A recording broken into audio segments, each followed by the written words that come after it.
there's always one. As in the saying, and if you know the saying, you know what I mean. And you will also know that there is usually more than one, but that's enough to upset the apple cart, as they say. Social etiquette and civility is a dying art these days. People and their attitudes had been on the way down for a while, with the latest collective social episode fraying the edges a little more.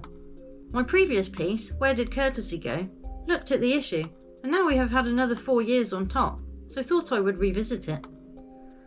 As we know, not everyone has the same ideals or attitude towards society and their fellow man and woman. So, we go about teaching people from a very young age about social etiquette and standards to go by, to keep everything mostly on a level and civil, just for the purpose of getting by, I thought. Get on to get by. Simple. Except, we have many other factors ruling a person's demeanour and behaviour, and knowing how you should behave and then doing so seems a bit of a struggle for some, being honest, leading to issues of a communicative nature and everything that follows thereafter.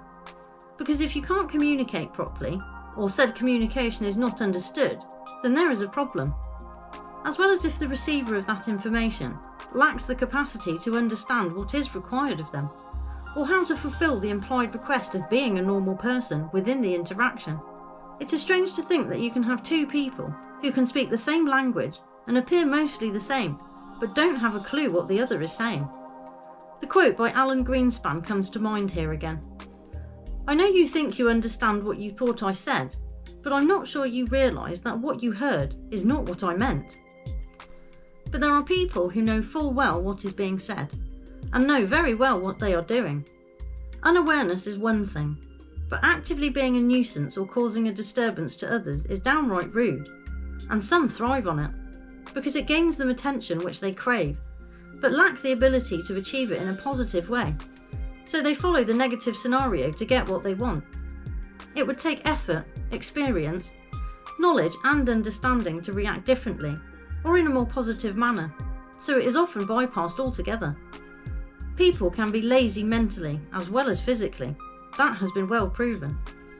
But the fallout from that is evident, because it only takes one, they say, one bad apple to spoil the lot. In fact, apples feature a lot in this type of thing. As I said in the beginning, it upsets the apple cart. That bad apple soiling the lot reference being another, and then one more which most would be familiar with.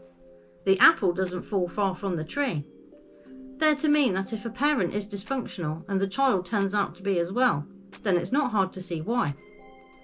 Not sure why apples are so intertwined with sayings related to bad behaviour or ruining the overall mood, morale, situation, or cart, but there it is.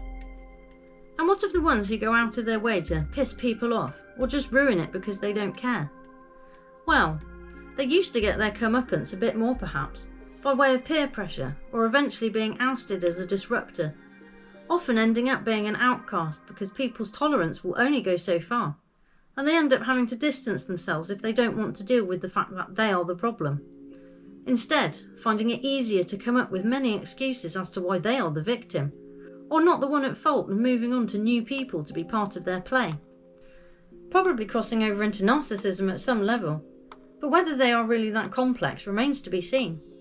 It can make someone sound far more interesting to give them such a label, when in reality they should just be called a user or an arsehole.